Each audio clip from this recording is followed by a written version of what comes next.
Japan 2005 एक temple जो कि डिमोलिश होने वाला था, वहां पर काम कर रहे कंस्ट्रक्शन वर्कर्स को एक बॉक्स मिलता है जो कि टैग से रैप था। उस पर लिखा था Taisho year and July month और लिखा था रियोमन सुकुना इज सील्ड हियर। और जब वो उस बॉक्स के बारे में उस टेम्पल के प्रीस्ट से पूछते हैं तो वो उन्हें सिर्फ एक ही बात कहता है कि don't open this box. But unfortunately दो चाइनीज स्टूडेंट्स जो कि पार्ट टाइम वर्कर होते हैं वो उस बॉक्स को खोल देते हैं एंड उसके अंदर जो उन्हें दिखाई देता है वो होती है एक ममीफाइड बॉडी जिसके 2 मुंह, 4 हाथ और 2 पैर होते हैं। एंड उसके थोड़े ही टाइम बाद उसमें से एक स्टूडेंट जो है वो हार्ट अटैक से मर जाता है और एक स्टूडेंट मेंटल हॉस्पिटल पहुंच चुका होता है। एंड वहां पर काम कर रहे 3 वर्कर्स को हाई फीवर आया जिसकी वजह से वो डीप स्लीप में चले गए थे। तो आखिर क्या चीज थी वो? क्या ये सब उसकी वजह से हुआ था या ये बस एक कोइंसिडेंस था? और उसके बाद क्या हुआ? Let's find out. Is he real?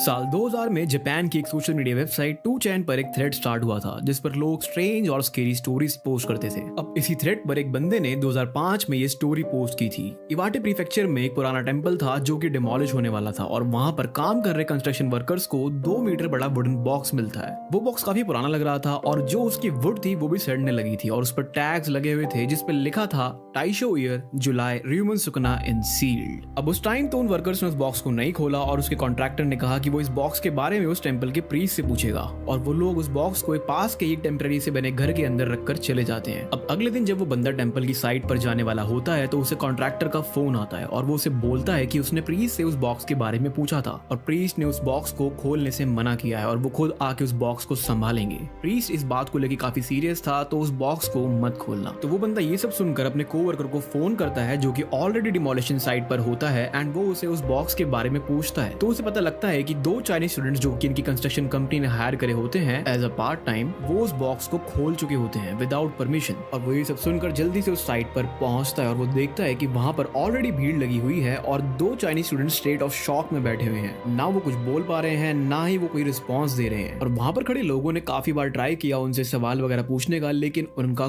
कोई भी रिस्पॉन्स नहीं था। इवन दो उन्हें जापानीज बोलनी आती थी वो भी अच्छे से। अब उस बॉक्स के अंदर जो ममीफाइड बॉडी थी उसके 2 मुंह, 4 हाथ और 2 पैर थे। वो बंदा देख के समझ जाता है कि ये शायद साइमीज ट्विंस की बॉडी है जो कि डिफॉर्म्ड चिल्ड्रन होते हैं। उसके बाद साइट पर प्रीस्ट और उसका बेटा आते हैं और प्रीस्ट आते ही पूछता है कि क्या बॉक्स खुल चुका है और अगर बॉक्स खुल चुका है तो सब कुछ खत्म हो चुका है। We are doomed. इसके बाद वो प्रीस्ट अपने बेटे पर चिल्लाने लगता है कि मैंने तुझे बोला था इसको क्योटो के टेंपल में ट्रांसफर करना है और तूने नहीं किया और अब देख क्या हो गया है। अब इस टाइम पर वो 2 जो चाइनीज स्टूडेंट्स थे जिन्होंने बॉक्स खोला था वो ऑलरेडी हॉस्पिटल पहुंच चुके थे। ये सुनकर प्रीस्ट कहता है कि उनके लिए तो बहुत देर हो चुकी है, अब वो शायद ही बच पाएंगे, लेकिन मैं तुम्हें एक्सरसाइज कर देता हूँ वहां पर जो बंदे खड़े हुए थे उनको। और उसके थोड़े टाइम बाद खबर आती है कि उनमें से एक स्टूडेंट हार्ट अटैक की वजह से मर गया और एक स्टूडेंट जो है वो मेंटल हॉस्पिटल पहुंच चुका था। और उसके साथ साथ वहां पर जो काम कर रहे 3 वर्कर्स थे उनको बहुत तेज फीवर आया और वो बेड रेस्ट पर चले गए। और इवन जो ये बंदा है जिसने स्टोरी पब्लिश करी थी उसके पैर में कील घुसने की वजह से उसे 5 टांके आए और वो भी इतना ही कंफ्यूज था जितना कि अभी आप लोग हैं। तो वो कुछ सवालों के जवाब ढूंढने में लग गया। सबसे पहले उसने प्रीस्ट को कांटेक्ट करने की कोशिश करी बट प्रीस्ट ने उसे कंप्लीटली इग्नोर कर दिया। लकीली उसे प्रीस्ट के बेटे का नंबर मिल जाता है एंड प्रीस्ट के बेटे से उसे पता लगता है कि टाइशो पीरियड में एक कल्ट एग्जिस्ट करता था जिसका लीडर था मोनोनोबे टेंगोकू एंड वो बहुत ही ज्यादा ट्विस्टेड इंसान था। उसने उस टाइम के सर्कस से काफी डिफॉर्म लोगों को खरीदा जिसमें से ये साइमीज ट्विंस भी एक थे।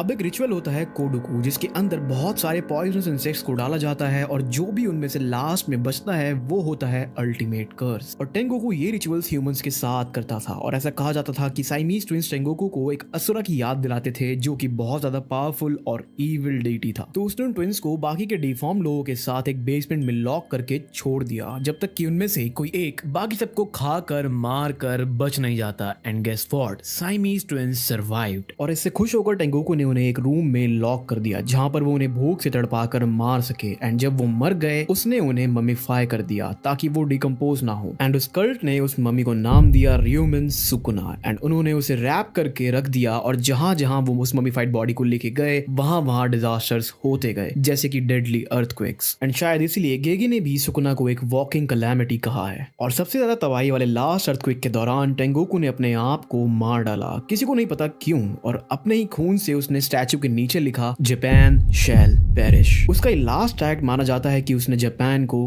कर्ज करा। और इस स्टोरी को अगर ध्यान से देखा जाए तो गेगे ने काफी इंस्पिरेशन ली है सुकुना के लिए। ऐसे कई सारे रेफरेंसेस हैं जो कि हमें एनिमे के अंदर भी देखने को मिले हैं। फॉर एग्जांपल JJK के फर्स्ट चैप्टर में एक र्यूमर्ड जगह जिसके अंदर कंस्ट्रक्शन का वर्क चल रहा था, एक बॉक्स जो कि लोगों को मिला जो उन्हें ओपन नहीं करना चाहिए था लेकिन फिर भी उन्होंने ओपन करा, और उस बॉक्स के अंदर मम्मीफाइड बॉडी के पार्ट्स होना। और कहानी सिर्फ यहीं पर खत्म नहीं होती है। निहोन शोकी द क्रॉनिकल्स ऑफ जापान, ये एक हिस्ट्री बुक है जो कि 720 AD में लिखी गई थी। इस बुक के अंदर सुकुना को एक as a Japanese yokai demon की तरह डिस्क्राइब करा गया है जिसने बहुत सारे लोगों की जान ली। और इस बुक के हिसाब से र्यूमन सुकुना के 2 मुंह, 4 हाथ और 4 लेग्स थे एंड वो 2 स्वॉर्ड्स, बो एंड एरो से बैटल करता था और वो बहुत ज्यादा पावरफुल था। बट इंपीरियल किंग ने उसे मरवा दिया टाके फुरुकुमा के हाथों क्योंकि वो इंपीरियल किंग के अगेंस्ट था। सुकुना जापान के गीफू प्रीफेक्चर से था एंड सरप्राइजिंगली गीफू प्रीफेक्चर में सुकुना को एज अ डीमन नहीं बल्कि एज अ लोकल हीरो माना जाता है क्योंकि उसने एक जहरीले ड्रैगन को अकेले मार गिराया। लोग उसे बहादुर हीरो की तरह देखते हैं जिसने वहां के लोगों को प्रोटेक्ट किया। लोग उसे अनडाउटेडली एक ग्रेट वॉरियर मानते हैं गीफू एरिया में। एंड मे बी ऐसा हो सकता है कि सुकुना रियलिटी में एक अच्छा बंदा हो पर वो इंपीरियल किंग के अगेंस्ट था तो उसे एज अ इविल पोर्ट्रे करा गया। एंड आफ्टर ऑल ये बुक भी इंपीरियल किंग की फैमिली ने ही लिखी थी, so it might be a possibility. And lastly अगर हम देखें, गेगे ने काफी इंस्पिरेशन जापानीज माइथोलॉजी से भी ली है, जैसे कि सुकुना की cleave and dismantle technique and real Sukuna की 2 स्वॉर्ड्स, सुकुना का fire arrow and real Sukuna का बो एंड एरो। एंड कोडो को जो रिचुअल मैंने आपको भी एक्सप्लेन किया था, सिमिलर चीज केंजाकू ने कलिंग गेम में करी, सभी स्ट्रॉन्ग सॉर्सरर्स को आपस में लड़वा के ताकि सबसे स्ट्रॉन्गेस्ट सॉर्सर ही सर्वाइव कर पाए। और केंजाकू खुद भी टेंगोकू का डिपिक्शन लगता है क्योंकि केंजाकू ने बहुत सारे ट्विस्टेड रिचुअल से चीजें करी हैं। सिमिलैरिटीज काफी हैं एंड ये थी सुकुना की story. If you like the video don't forget to subscribe for more such content. मैं मिलता हूं आपसे किसी और इंटरेस्टिंग टॉपिक के साथ।